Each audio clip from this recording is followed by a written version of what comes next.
रणरागिणी news आयोजित शौर्यरत्न पुरस्कार 2026 सोहळा उत्साहात संपन्न.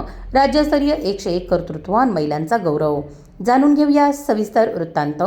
जागतिक महिला दिनाचे औचित्य साधून किम्स मानवता हॉस्पिटल नाशिक यांच्या सौजन्याने शौर्य रणरागिणी न्यूजच्या संचालिका तथा मुख्य संपादिका सौ गायत्री लचके यांच्या मार्गदर्शनाखाली शौर्य रणरागिणी न्यूज आयोजित शौर्यरत्न पुरस्कार 2026 हा सन्मान सोहळा नाशिक येथील HCG मानवता हॉस्पिटल रुद्र हॉलमध्ये अत्यंत उत्साहात संपन्न झाला.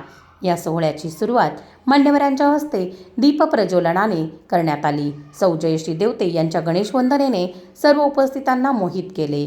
यावेळी प्रमुख पाहुणे म्हणून doctor राजनगरकर, managing director HCG Manavata hospital तथा किम्स मानवता हॉस्पिटल, डॉक्टर सौ आशाताई पाटील, राष्ट्रीय संस्थापिका अध्यक्षा ग्राहक रक्षक समिती, Shri Uddham Ajay Singh, director of US intelligence services Nashik, Sau Mayatai Holkar, Bajaj finance limited loan विभाग अधिकारी, doctor Sau Prarthana Nagarkar, director of HCG Manavata hospital, doctor Pranita Sanghvi, स्त्रीरोग तज्ज्ञ HCG मानवता हॉस्पिटल हे मान्यवर उपस्थित होते.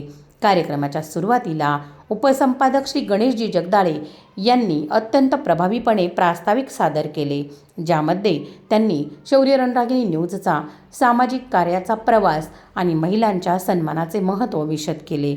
तसेच शौर्य रणरागिणी न्यूज सत्यासाठी आणि न्यायासाठी सज्ज असणारे हक्काचे व्यासपीठ या बोधवाक्याप्रमाणे कसे कार्य करते त्याचे विश्लेषण केले आणि या धडाडीच्या न्यूज चॅनलला महिला वर्गांकडून कसा पाठिंबा मिळेल याचे देखील मोलाचे मार्गदर्शन केले. कार्यक्रमाप्रसंगी मार्गदर्शन करताना डॉक्टर राजनगरकर यांनी कॅन्सर या विषयावर अत्यंत सुंदर असे व्याख्यान दिले. सर्वसामान्य जनमानसात असणाऱ्या कॅन्सरविषयीच्या शंका कुशंका यावर विस्तृतपणे चर्चा केली. महिलांमधून उपस्थित होणाऱ्या शंकांचे त्यांनी वेळीच निरसन केले. सोबतच त्यांनी महिलांच्या आजाराचे वेळेवर निदान आणि उपचारांबाबत मौलिक मार्गदर्शन देखील केले.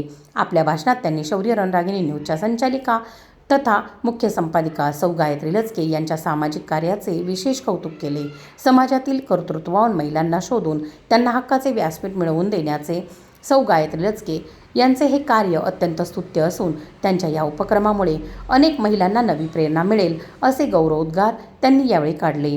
राज्यभरातून आलेल्या सुमारे 101 कर्तृत्ववान महिलांना यावेळी मान्यवरांच्या हस्ते शौर्यरत्न पुरस्काराने सन्मानित करण्यात आले. या सोहळ्याची शोभा वाढविण्यासाठी समाजातील नक्षत्ररूपी आणि दिग्गज मान्यवरांची विशेष उपस्थिती लाभली होती. यामध्ये हरिभक्तपरायण सौ संगीतामाई गुंजाळ, सौ आशाताई मोरे, श्री संजयजी देशमुख, ॲडव्होकेट सौ एकता कदम, श्री अनिलजी नहार, विजयलक्ष्मी अहिरे, सौ स्मिता अहिरे, श्री धर्मेंद्रजी कदम, श्री जगन्नाथजी सोनवणे, गुरुवर्य डॉक्टर राखीताई मोरे, सन्माननीय डॉक्टर वैभवीताई पाटील, सौ स्वातीताई शेलार, सौ जयश्रीताई चौधरी, श्री बाळासाहेब सोनवणे, सौ सोनालीताई थोरात, श्रीमती वृषाली तुपसाखरे, सौ मेघाताई शिंपी, सौ अर्चना मानकर, सौ कविताताई कुलकर्णी, सौ रुपाली वालझडे, श्री संदीपजी काकड, सौ रेखा काकड यासारख्या प्रतिष्ठित आणि दिग्गज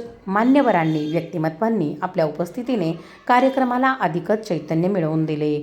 कार्यक्रमाला उपस्थित सर्वच प्रमुख पाहुणे आणि प्रमुख उपस्थिती असणाऱ्या सर्वच मान्यवरांचा यथोचित सत्कार व सन्मान करण्यात आला. याच खास सोहळ्यात चॅनलचे मुख्य एडिटर सोहमजी लचके यांना त्यांच्या उत्कृष्ट कौशल्याबद्दल डॉक्टर राजनगरकर यांच्या हस्ते विशेष पुरस्कार प्रदान करण्यात आला. तसेच माणुसकी फाउंडेशनचे श्री सन्माननीय सागरजी निकाळे निफाड यांची महाराष्ट्र राज्य पत्रकार परिषदेवर निफाड तालुका अध्यक्षपदी निवड झाल्याबद्दल त्यांचाही विशेष गौरव करण्यात आला. सोहळ्याला आलेल्या सर्व महिला व पाहुण्यांचे पारंपरिक पद्धतीने फेटे बांधून स्वागत करण्यात आले. यावेळी टीममधील सर्व पदाधिकाऱ्यांचाही गौरव करण्यात आला, ज्यामध्ये हा संपूर्ण सोहळा यशस्वी करण्यासाठी मुख्य संपादिका गायत्री लचके यांच्यासह योगेश गांगुर्डे, गणेश जगदाळे, जयश्री बस्ते, सागर निकाळे, अरविंद सोनवणे, विनया नागरे, कैलास अहिरे, धनश्री गायधनी, आशालता देवळीकर, पूनम टापसे, उज्ज्वला चौधरी, देवयानी आहेर, कुणाल जगताप, वैभव भालेराव, हेमराज वाघ, नंदकिशोर महाले, रवींद्र अहिरे, अर्चना गायकवाड, विलास घाटोळ, पंकज ठाकरे, साक्षी विदाते, बापूसाहेब ठाकरे, पंकज सोनार या पदाधिकाऱ्यांनी विशेष परिश्रम घेतले. या पदाधिकाऱ्यांचा आणि प्रतिनिधींचा देखील यथोचित सन्मान व सत्कार करण्यात आला. शौर्य रणरागिणी न्यूज टीममधील सर्व प्रतिनिधींच्या उपस्थितीत हा सन्मान सोहळा संपन्न झाला. कार्यक्रमाचे नेटके आणि सुसंगत असे सूत्रसंचालन कुमारी अश्विनी पुरी यांनी केले. कार्यक्रमाच्या शेवटी सर्व उपस्थितांसाठी स्वादिष्ट अशा अल्पोपहाराची व्यवस्था करण्यात आली होती. शौर्य रणरागिणी न्यूज आयोजित शौर्यरत्न पुरस्कार 2025 हा विशेष असा स्त्री शक्तीचा जागर करणाऱ्या या सोहळ्याने समाजातील प्रत्येक महिलेला नवी उमेद आणि प्रेरणा दिली असून कर्तृत्वाचा हा गौरव सोहळा सामाजिक महिलांच्या योगदानाचा एक कृतज्ञतेचा सोहळा विशेष असा ठरला.